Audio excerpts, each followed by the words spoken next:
Hello and welcome to Rappler Talk. I'm Sophie Tomer Cruz, and today we'll be talking about recent tensions in Taiwan, where China has held live fire exercises and continues to hold military drills following the visit of U.S. Speaker Nancy Pelosi last August 3.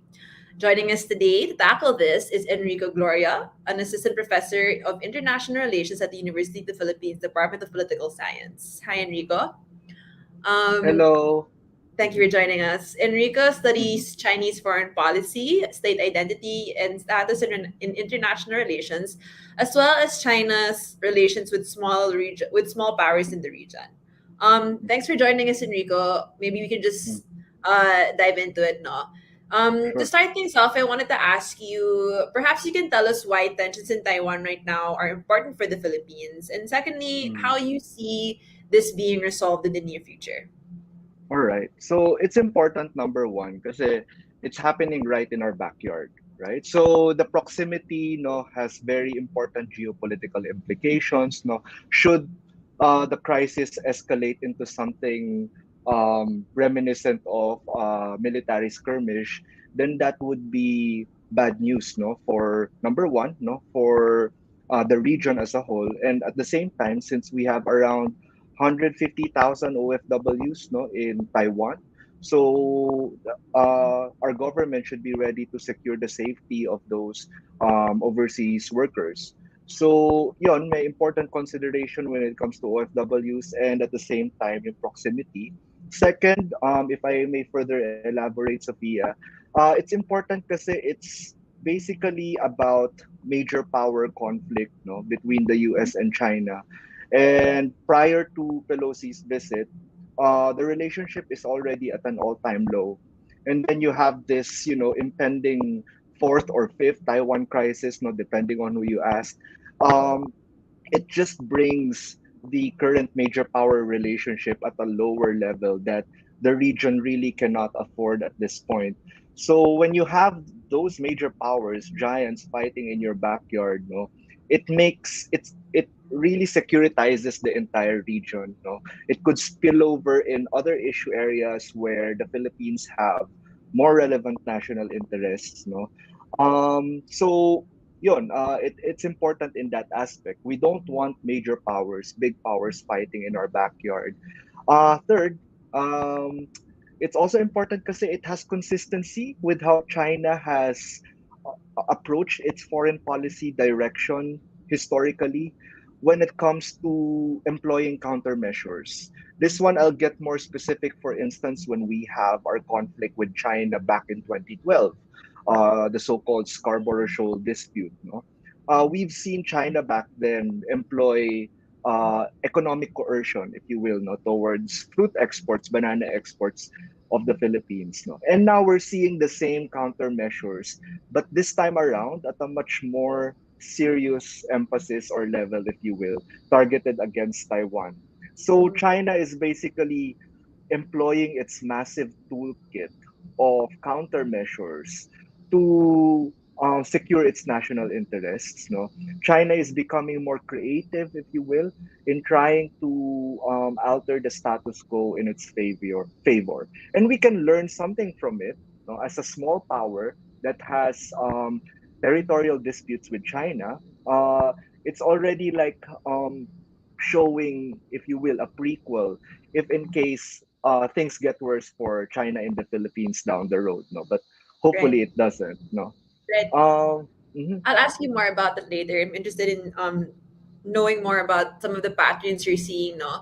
But I guess just mhm, before we get to that, just a brief question on history, no? Because before U.S. Speaker Nancy Pelosi's visit and China giving warnings of what it could do in retaliation, many observers were already seeing parallels between what's happening right now that happened a few years ago, 1996, 1995, 1996 in the mhm, Taiwan Strait. mhm. Um, um, do you see those parallels, and also what key differences are you seeing now compared to then? Mhm. Well, continuities and changes. Sige, let's put it that way. No, Yeah, 27 years ago, the first change that we would highlight would basically the drastic change in China's military and economic power. No, back then, 27 years ago, China backed down. when the United States suddenly paraded its military power in the Taiwan Strait, in the region, China essentially didn't respond back. But this time around, we're seeing a much more reinvigorated Chinese military. Just hours after the visit of Pelosi, 11 ballistic missiles were immediately fired. No, and then, as I have mentioned a while ago, China has a much wider toolkit, which includes economic coercion. No, and this time we are slowly seeing a change in status quo when it comes to China-Taiwan relations, in a sense that probably we're gonna see military exercises, economic coercion, from China being part of the quote-unquote new normal, probably, between China and Taiwan.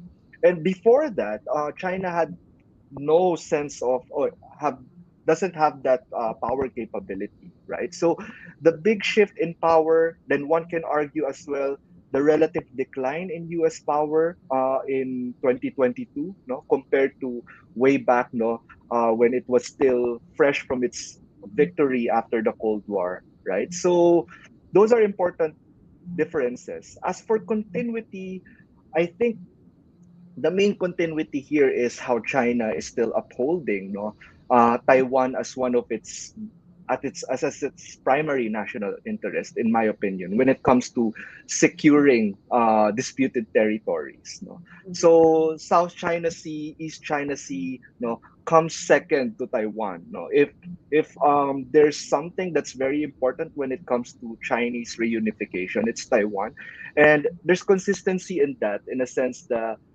for China, it's not a matter of why we want Taiwan, but really when are we gonna reunite the entire Chinese nation, which includes Taiwan, right? So, yeah, Yeah. I leave it at that first. Yeah. Mm-hmm. Yeah, not a question of if, but really when, no. Mm-hmm. So just focus going back to this current crisis, if you want to call it that, and China's response to it, no. I want to ask you about some of the patterns you're seeing in the way China is responding to this, based on some of perhaps some of the other disputes that you mentioned before, like Scarborough, and also what Mm-hmm. it says about what recent events have really said about have shown us about China's strategy in Taiwan Mm-hmm. and overall. Well, Actually, you mentioned right. there is Well, replication outside Taiwan. for patterns, no, I would emphasize for first yung narrative ni China.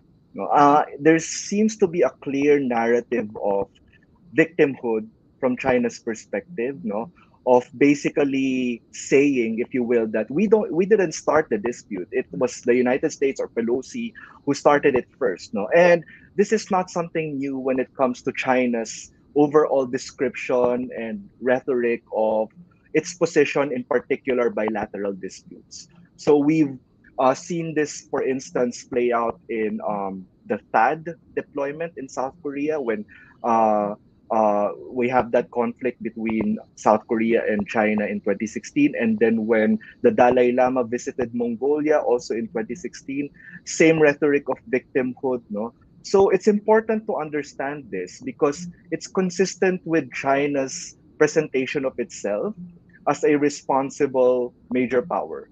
No, a responsible major power who really shares something in common with the developing countries worldwide, where it's always being the victim of Western imperialism, of incursion in its territories. No, so that's one of the patterns that I'd like to emphasize, no, for our listeners, that at least from China's perspective, especially when it comes to Taiwan, it's definitely an issue that must be resolved, and the resolution is justice for China. No, justice meaning that it's only the reunification that will solve it all. No, another pattern would be China's emphasis on peaceful resolution of disputes, right? Although we've identified, for instance, at least in the media cycle, yung military might, economic coercion that's being displayed, but it's also important to emphasize na it's actually the last resort for China as far as its official statement and rhetoric is concerned. No? For China, it's still upholding peaceful resolution or peaceful reunification with Taiwan, and that means abiding by the one China two systems, or yeah, one country two systems approach, no, which China has successfully implemented with Macau and Hong Kong. So there's that consistent rhetoric of being committed to peace. I'm the victim here. Understand my current position, no? And it's basically the United States who's wreaking havoc in the region, right? So siguro last na lang, Sophia, no? Go ahead. Final pattern would be the persistent presence of the United States in these disputes. No? As we've mentioned, no, yung sa East China Sea, and then sa South China Sea, and then this time around with Taiwan, the United States seems to be always involved, and this has to do, of course, with the United States vast alliance network in the region, right? And admittedly, it also has to do with China, trying to have a seat in the table, if you will. That it's not the United States anymore who's the sole regional power, no, that everyone is respecting, no, if you will. But China is also there already in the table, and it's a multipolar regional order where China is also calling the shots. Yeah. So I'll stop there. Um, Mm-hmm. yeah, you mentioned one pattern is China always consistently calling for a peaceful resolution of disputes. But how do you reconcile that with the fact that they just undertook these large scale live fire exercises, which really racketed up tensions and concerns in the region. You had the likes of the Philippines, Singapore, Mm-hmm. other countries in the region expressing concern about the scale and just what they were seeing, and the fact that some of the missiles also, of course, landed in waters of Japan. So how do you reconcile the fact that there is this Right. aggressive stand going on, but also calling for a peaceful Mm-hmm. resolution? Mhm. This is the difficulty when the perceptions of these many players do not really match or do not really coincide. From China's perspective, the military drills, the missile launches are all show of force, or to show that China has what it takes to basically defend what is China's. No, it's not really an invitation to go to war, if you will. No, I don't think it's in the interest of China nor the United States for this to escalate in a major war. It's China trying to show both externally and domestically that it's capable of protecting its interests. But you're right, no, it doesn't send that message, right?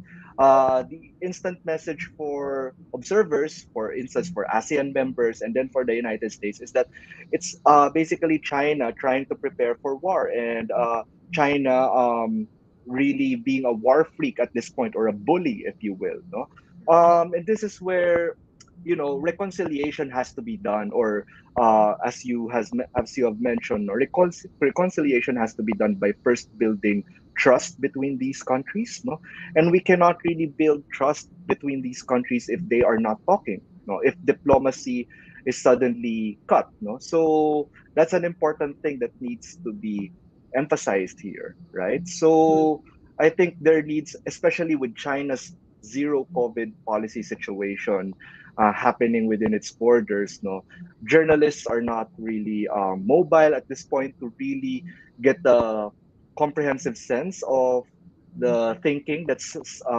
circulating in China's policy circles when it comes to the crisis, no. So it's hard to decipher at this point what China really wants out of this. But one thing I'm sure of, China doesn't want this to escalate into a major regional war, right? And the military drills that we have seen are at best show of force, no, or show of resolve in China's perspective. Mm-hmm. Mm-hmm. I want to ask you what the Philippines should be taking. I mean, what the government should be learning from the recent display of tensions in Taiwan and China's actions. Um, Also, because you mentioned that yes, Taiwan is prime national interest. Let's say East China Sea, South China Sea is secondary to that. But let's say it doesn't mean that those two other issues go away, right? So, what Mm-hmm. should the government be learning from current developments in Taiwan? Mm-hmm. Well, I think it's really a lesson to everyone that Taiwan is a primary national interest for China. So number one. Um, Second would be to understand that U.S.-China relations are currently at a low point because that has important implications, no, for Filipino national interests as well, given our alliance with the United States, no. So it would, for instance, it would be difficult nowadays to manage our position between these two major powers, given that these two major powers are far apart. No? So there's really lesser and lesser points of divergence in terms of China and the US national interests. So when it comes to our own foreign policy, as a small power, it has always been hedging, right? It has always been not leaning too close to one side or not bandwagoning too close, no, but just adopting policies that appease both sides. Now, it would be more difficult to do that balancing act for a small power, given that, as I've said, no, there are divergent interests. Third is what I've said a while ago. Um, China is basically more empowered now compared to, say, a decade ago, back in 2012.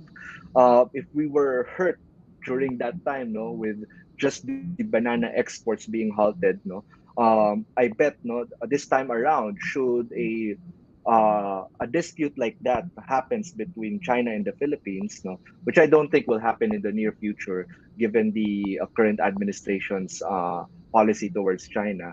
But should it happens, no, we could expect China to really be resolute in defending its national interest. So um, those things are probably things that we could learn as a major power who also has some national interests that are going against China's national interests.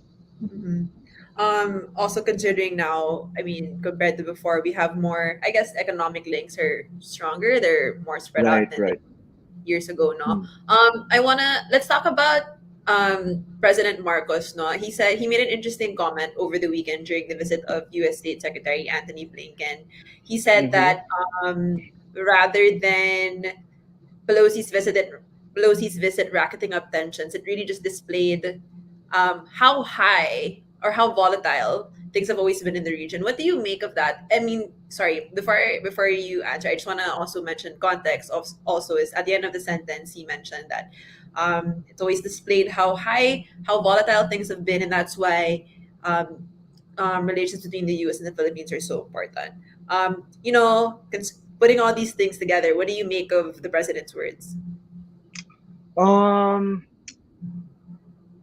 I wouldn't think too much about the specific implications of his remarks. No, I think it's his own reading that because the situation is volatile at the moment, then it's in the Philippines' interest to reinvigorate the alliance. No? Probably he is referring to strengthening the alliance to assist the United States should they need assistance. No, but I don't think that is in the interest of the Philippines right now to interfere in a conflict that certainly doesn't directly involve Philippine national interest. No, so for me, there's nothing much to make of it. No, but Yeah. I agree that the situation was already volatile to begin with. I agree with that particular assessment. No, kumbaga China is just waiting, if you will, for like an event like this to happen, to flex its muscle and to show that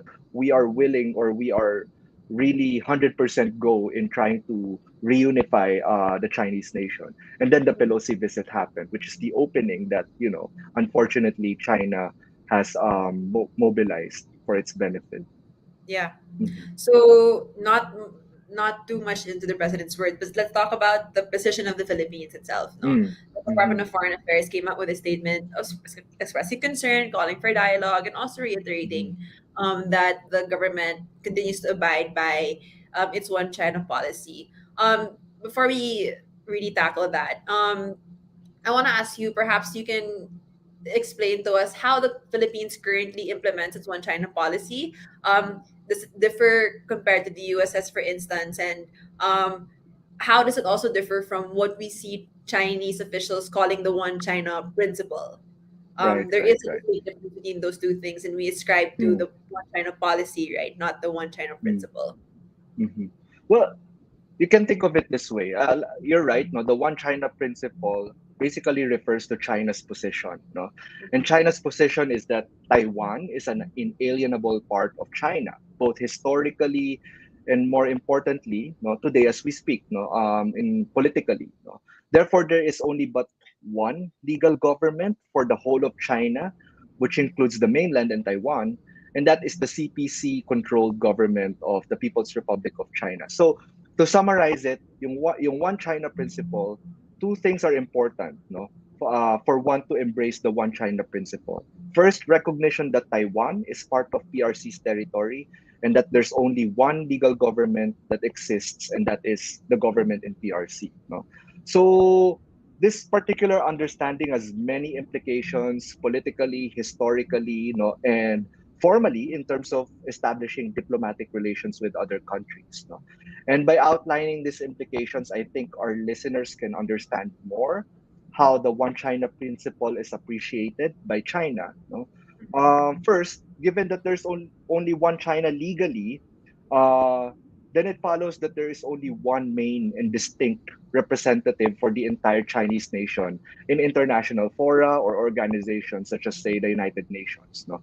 So the UN cannot recognize two Chinas. So you have this resolution adopted by the United Nations back in 1971, which basically restored the seat to PRC and identifying Taiwan as Taiwan province of China. So internationally, there's only one China. And congruent with this understanding, it's also the official foreign policy position of China that relations with other countries will only be established, no, at the very minimum if they recognize that the PRC government is the sole legal government of China. And this is where the One China policy comes in. No?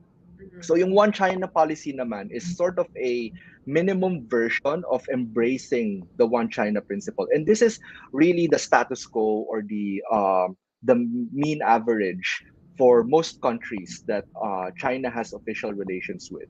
It's recognizing the legitimacy of the government in PRC ruling over one China, no? And at the very least, acknowledging China's perspective as embodied in the One China principle, right? So if I may read for our listeners, no, yung 1975 joint communique natin with China. Um, Basically, the Philippine government, according to that document, that important document in 1975, establishing our bilateral relations with China. So the Philippine government recognizes the government of the PRC as the sole legal government of China and fully understand and respects the position of the Chinese government that there is but one China and that Taiwan is a part of Chinese territory. No, I know it's a lot of words, no, but ang ganda nung pagkaka-organize nung communique kasi yung first sentence, it's recognition of the government of PRC.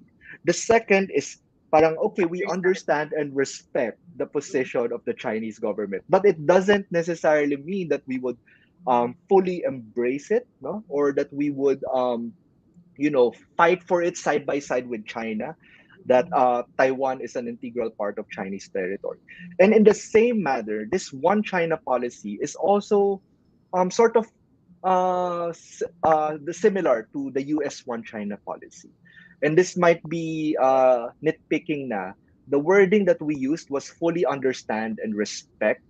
The wording that US used was acknowledge. So mas malabnaw pa, if you will, yung ginamit ni US in reference to the one China principle. No?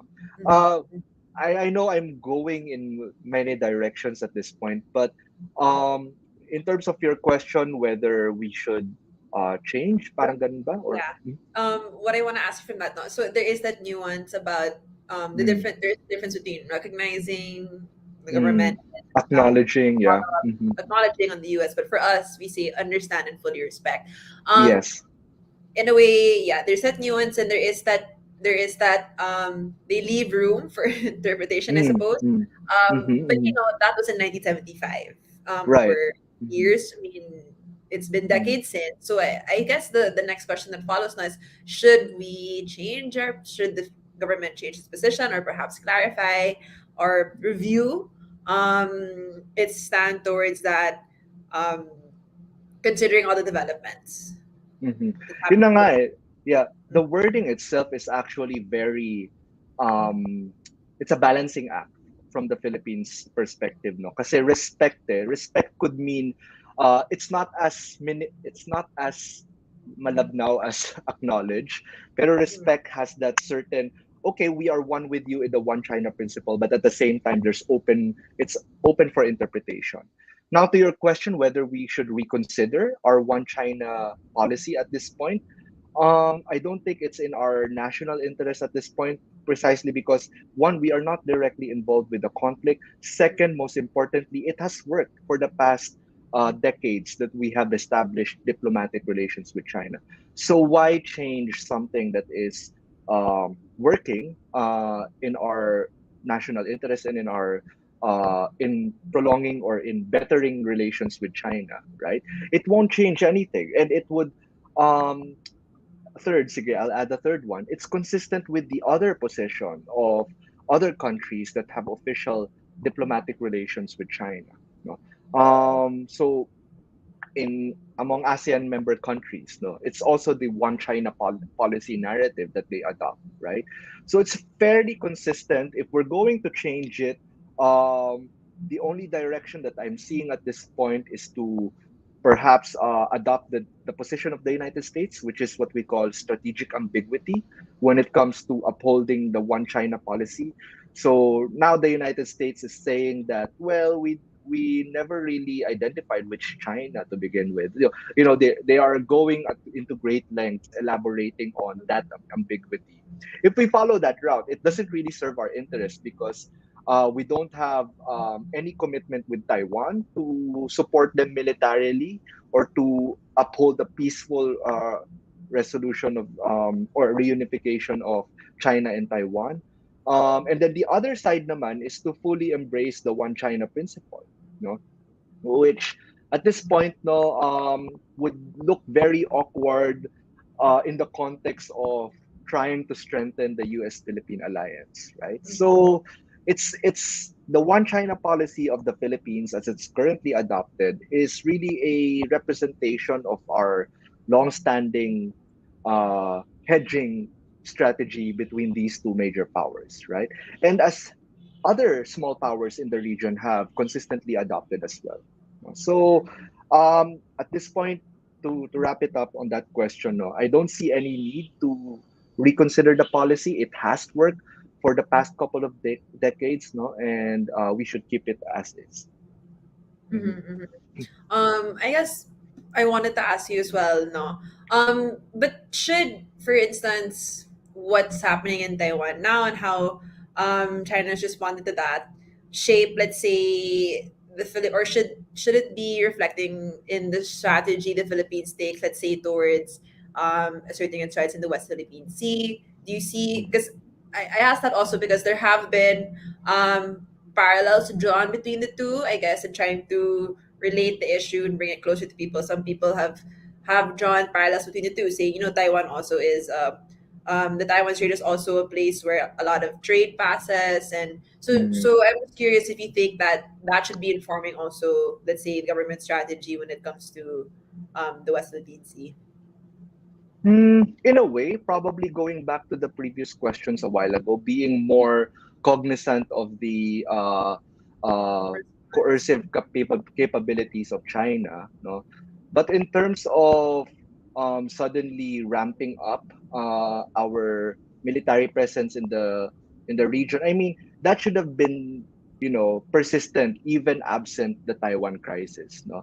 I mean de facto the Yeah. West Philippine Sea is an integral part of Philippine territorial sovereignty, then we should have been emphasizing that in our policies, specific policies when it comes to securing the territory.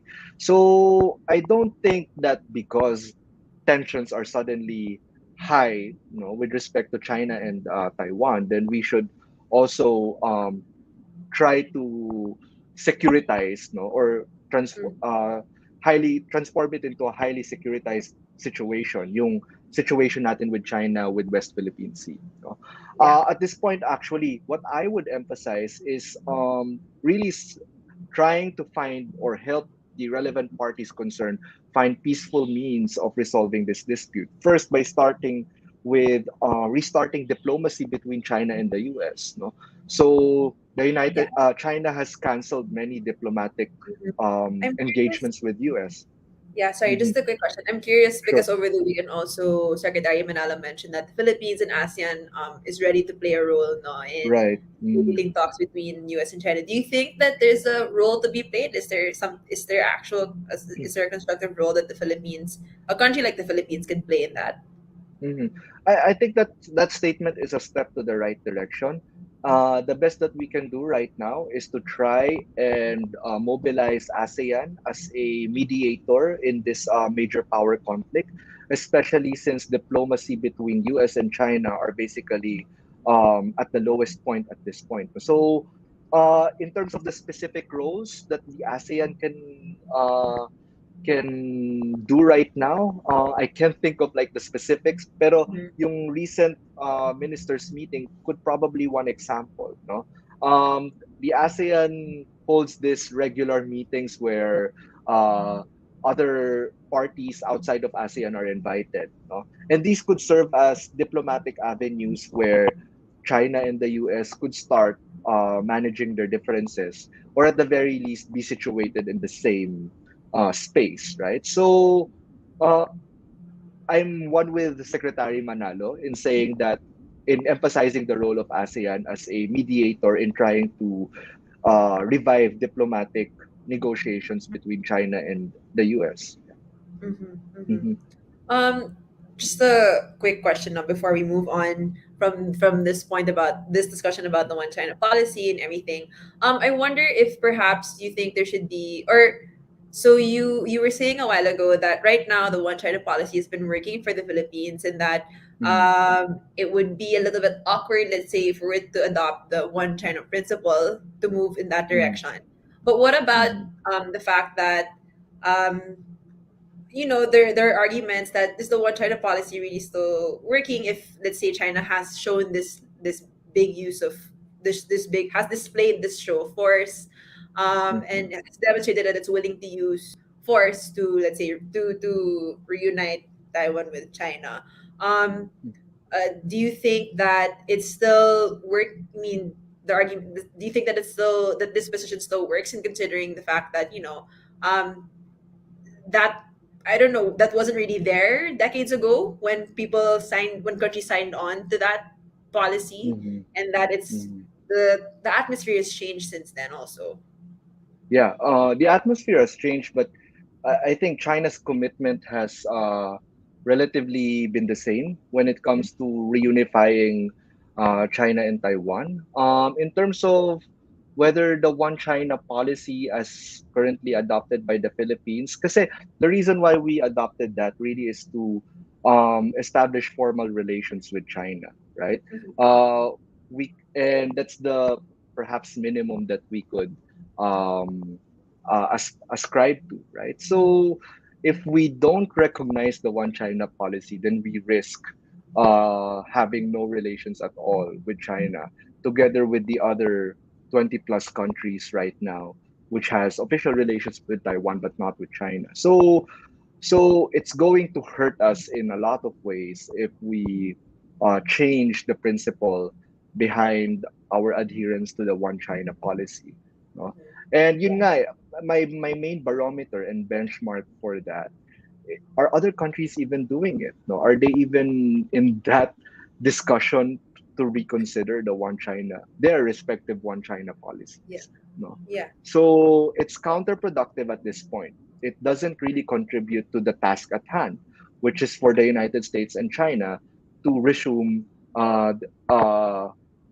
normal level of diplomacy between themselves, right? So I think where if we seek to get involved in this cross-strait development, yun nga, the best that we can do is find ways where we could jumpstart diplomacy between the two powers. Mhm. Mhm. Yeah, I guess it also says something no, about, well, the Philippines sticking to its word, which is also, which we know Mm, is important in diplomacy. That you stick to your commitments and what you say you do. Um, mm, I guess let's just zoom out a little bit, bigger picture. No, how do you see?